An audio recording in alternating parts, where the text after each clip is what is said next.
Hello guys, magluluto tayo ng beef. Ayan, meron akong biniling beef kanina. Nilagyan ko siya ng salt, pepper. Tapos, nag-slice ako ng onions na maliliit.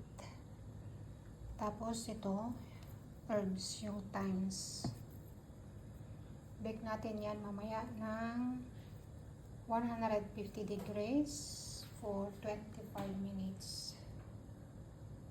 At ito naman is meron ako dito fried potatoes.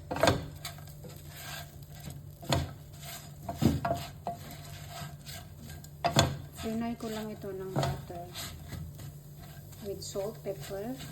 Yun lang. Fry natin until soft. Ito medyo ano pa siya. Yan yung dinner namin. So, nahulog.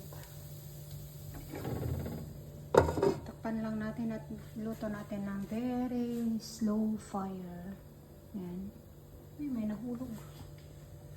Plus ito, asparagus. Mamaya, steam ko siya guys.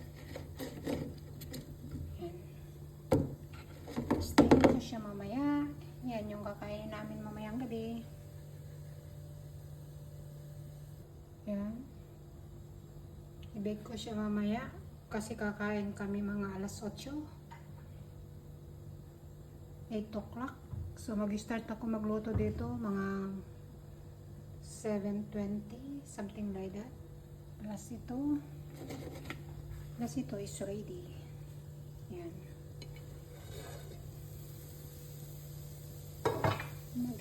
Nagsahulugan na sila. Oh, may nahulog. Ayan, yung pagkain namin for dinner, guys. Simpleng pagkain. Yan. Thank you for watching. Please don't forget to like and subscribe. Thank you.